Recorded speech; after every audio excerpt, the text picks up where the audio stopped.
O vídeo publicado ontem, onde eu rebato o analista da CNN, Lourival Santana, causou muita repercussão.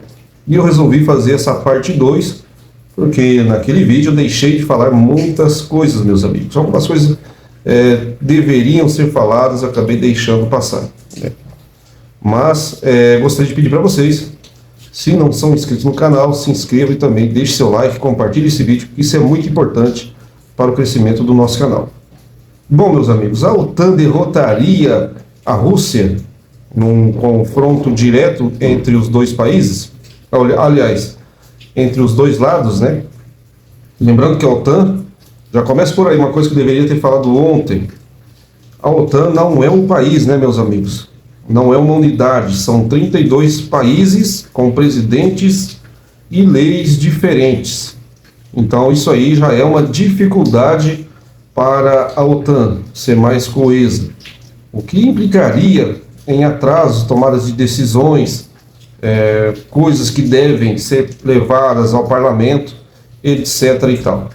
Uma outra questão importante, que não foi falado ontem no vídeo, que eu não mencionei, mas o analista, né, em questão, Lourival Santana, deixou claro que não tenho absolutamente nada contra a pessoa dele, apenas acho que ele, por ser uma pessoa extremamente estudada, né, eu falo que ele estudou em Harvard, nem sei onde estudou, mas eu falo Harvard porque é aí a faculdade, uma das mais famosas do mundo, né, meus amigos? Com certeza ele estudou fora, e uma análise não deve ser feita de uma maneira simplista demais. Ah, por que a OTAN ganha da Rússia? É porque a OTAN é mais poderosa. Isso aí é coisa para adolescente, é coisa para leigo, né? Um analista não pode agir dessa forma. Algumas pessoas dizendo, também nesse vídeo em questão, se você não assistiu, depois desse, você vai lá e assiste o vídeo publicado. Eu estou gravando esse vídeo hoje, né? Na quarta-feira. Vamos ver se eu consigo postar ele hoje ainda, senão, se eu não conseguir postar hoje, você vai estar vendo ele na quinta, né? Então o vídeo que eu postei foi na terça, onde eu rebato a fala do Lourival Santana, quando ele disse que em um confronto direto a OTAN derrotaria a Rússia de forma flavorosa. Tem gente perguntando nos comentários, Nelson, o que é flavorosa? Bom, eu também não costumei ouvir essa palavra, fui pesquisar e flavorosa quer dizer saborosa, né? Você vai na churrascaria, por exemplo, e diz, nossa, essa carne está flavorosa. É a mesma coisa que você dizer, nossa, essa carne está saborosa. Então ele quis dizer que a OTAN teria uma vitória saborosa sobre a Rússia, né? Não deixa de dizer que seria uma vitória fácil, uma vitória acachapante. A Rússia não teria a menor condições contra a OTAN. No vídeo em questão eu ponderei algumas situações contrárias a essa fala, né? Por exemplo, citei a invasão em 1812 por Napoleão Bonaparte contra a Rússia, e também citei em 1941 a maior invasão, né, registrada, a gente sabe de todos os tempos, aí, que foi a Operação Barbarossa, onde a Alemanha invadiu a União Soviética com aproximadamente 4 milhões de soldados, uma infinidade aí de veículos blindados, tanques e tudo mais, né? Nessas duas situações, ambos os exércitos, considerados os mais poderosos do mundo de sua época, foram derrotados pela Rússia. Então a gente não pode cravar, por que a OTAN vai ganhar da Rússia? Porque é mais poderosa. A Rússia não aguenta a OTAN porque são vários países, tá? Aí vamos analisar a situação de cada país que compõe a OTAN. Então eu analisei um pouco ontem, né? Mas também completo aqui dizendo que não existe também uma coesão total dentro da OTAN. Só para vocês terem uma ideia, Grécia e Turquia disputam ali ilhas, né? E já tiveram ali quase se pegando esses tempos atrás, alguns anos atrás. Inclusive os Estados Unidos e alguns outros países da aliança tiveram que fazer demonstração de força para a Turquia, né? Fizeram um exercício conjunto com a Grécia, um exercício naval, para uma forma de tentar ali dissuadir a Turquia de atacar a Grécia. Olha, estamos falando de dois países da OTAN, meus amigos. França e Turquia também têm lá suas diferenças, Turquia, Finlândia e Suécia também têm suas diferenças. Tanto é que a Turquia não queria aprovar a entrada desses dois países na Aliança Atlântica. Então, assim, não existe uma coesão total. Quando se fala em OTAN, são vários países que formam aliança. Então, não tem que tratar como se fosse um país só. A OTAN agora é como se fosse um, que não é, meus amigos. Cada país tem suas dificuldades.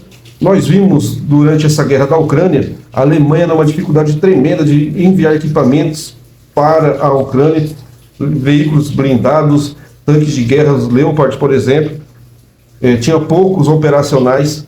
O Reino Unido tem um problema seríssimo de efetivo, hoje conta com aproximadamente 80 mil homens. Claro que em tempos de guerra tudo muda, né? Indústria que fazia ali tecido vai fazer, por exemplo, uniforme militar. Indústria de geladeira, ela começa a fabricar armas, equipamentos, enfim, né? A guerra vira tudo ali. Não sei como que explicar também como que eles conseguem fazer essas transformações, mas é o que ocorre sempre. Bom, então assim, cada país tem sua dificuldade dentro da aliança. Tanto é que Donald Trump foi um duro crítico no primeiro mandato, continuou criticando a aliança nesse segundo mandato dele, né? Porque muitos países ali não contribuíam no percentual que ele queria. Eles gastam muito pouco com a defesa, e a maioria dos países tem um exército ali limitado, um exército para defesa, e não propriamente dito um exército para um ataque. Então, analisando tudo isso, colocando essas dificuldades, podemos entender que seria uma guerra extremamente difícil, né? Onde, claro, eu também não sou nenhum idiota de falar assim, a Rússia é invencível, ninguém pode vencer a Rússia. Nós vimos diversos erros da Rússia durante essa operação militar especial, que eu já pontuei em diversas lives, por exemplo, né?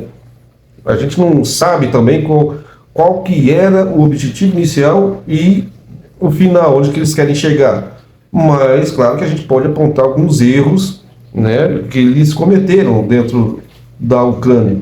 Como, por exemplo, aí eu creio que eles falharam gravemente no sistema de inteligência, apostando às vezes que a OTAN não entraria para ajudar a Ucrânia como ajudou. Né, talvez eles apostaram numa vitória mais rápida e isso acabou não ocorrendo, né? Teve aquele comboio que tentou cercar ali Kiev, aquilo ali foi uma manobra de engodo, né? Foi só para distrair as tropas, mas não, meus amigos, teve muitas falhas sim do exército russo, muitos recrutas foram capturados, as imagens estão aí para quem quiser ver. A Rússia no começo desprezou os drones, né? Tanto é que os Bayraktar TB2 no início fizeram ali aquele auê, teve aquele alarde, um sucesso inicial tremendo, e a partir do momento que a guerra se concentrou mais no leste, onde tem a região do Donbas, foi que os russos realmente entenderam a forma que tinha que ser a guerra, né? E começaram a fazer uso massivo dos drones também. Então, assim, houve diversos erros. Então, posso falar que a Rússia é invencível, né? Uma guerra, a gente não pode cravar nada, porque quem diria que um país pequenininho chamado Vietnã daria um trabalho enorme para os Estados Unidos e não deixaria essa superpotência sair com a vitória dentro daquele país. Não conseguiu fazer os Vietcongs, os vietnamitas, desistirem do seu objetivo, né, ou de capitular, se render às vontades dos Estados Unidos. Muito pelo contrário, nós vimos os Estados Unidos saindo de uma forma vergonhosa, né, de lá do Vietnã. E também no Afeganistão, a União Soviética não conseguiu derrotar o Afeganistão.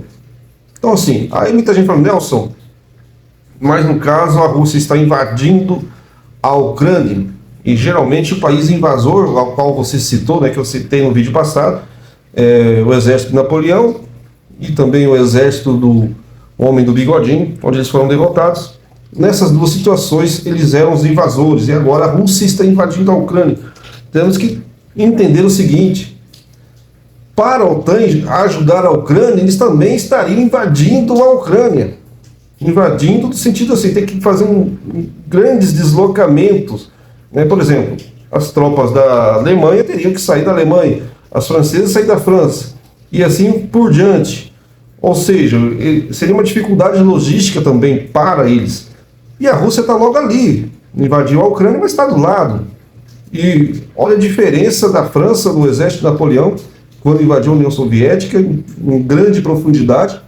Mesma coisa, o exército alemão. Parece que Hitler não aprendeu a lição, né, ou não estudou a derrota do Napoleão e se aprofundou muito para dentro da Rússia e dificultou a logística de uma forma terrível para os soldados na linha de frente. Então, dito tudo isso, meus amigos, para encerrar essa polêmica, quem ganha, se é a OTAN, se é a Rússia, eu não vou cravar nada aqui para vocês. Mas um analista sério, ele não vai chegar aqui para você e falar, esse país vai ganhar, esse país é que ganha. Porque a guerra tem muitas nuances, tem muitas coisas que são imprevisíveis. Tem algo chamado o imponderável, aquilo que ninguém consegue ponderar ou imaginar. Então, fique com essa reflexão, né? E um fator importante também que a gente não pode deixar de mencionar aqui, a Rússia também não estaria sozinha em caso de um confronto com a OTAN. Tem a OTSC, né, a aliança lá da Rússia, que tem com a Armênia, Bielorrússia, Tajiquistão, Quirguistão. Claro que não é os países que compõem não são muito fortes militarmente, né? A Armênia até queria sair da aliança porque teve aquela guerra com o Azerbaijão, a Rússia não protegeu e tal, mas não deixa de ser uma aliança.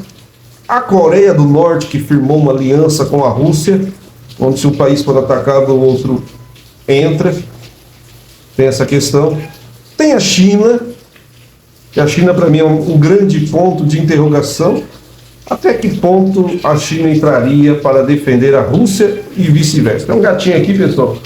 Não esquentem com isso não, tá bom? Então, assim, da mesma forma a Turquia, né, que compõe a OTAN. Será que a Turquia de Recep Tayyip Erdogan estaria disposta a atacar a Rússia, visto que a Turquia adquiriu esse sistema S-400 da Rússia, queria comprar o Su-57, enfim, né? Então são questões que a gente deve levar em conta em uma análise. Não posso chegar aqui simplesmente e falar que a OTAN teria uma vitória flavorosa, uma vitória saborosa, né?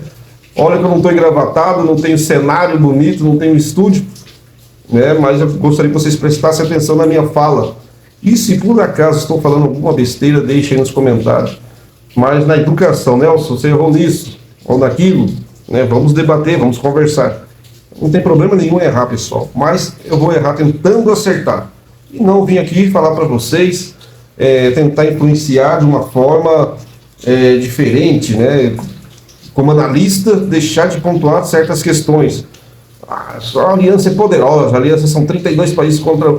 Indiretamente, a OTAN está levando um pau da Rússia através da Ucrânia, né? Porque todos os equipamentos que enviaram para lá e os mercenários, né, ou soldados travestidos de mercenário que lutaram já pelos Estados Unidos, pelo Reino Unido, pela França, são diversos países, inclusive o Brasil, né? Muitos brasileiros mercenários sucumbiram nessa guerra da Ucrânia. Nada adiantou, meus amigos, nada. E a Rússia continua avançando dia após dia, e cidades importantes, ou batalhas que se tornaram importantes em algumas cidades, estão pendendo para o lado russo. Podem acompanhar. Se a Rússia ocupava 20%, agora os próprios ucranianos já admitem que são 25% do território, ou seja, lentamente a Ucrânia vai sucumbindo dia a dia, mesmo com a ajuda da OTAN. Então deixe sua opinião nos comentários abaixo. Quero encerrar essa polêmica, né? Mas é importante a gente fazer análise séria, independente do cenário, independente da vestimenta, né? Independente de eu ter estudado nos Estados Unidos ou na escola aqui do bairro. O importante é a análise séria, né, meus amigos? E vocês viram que eu tenho um argumento. Não estou vindo aqui simplesmente rebater sem ter argumento algum. Então fica aí a reflexão para vocês.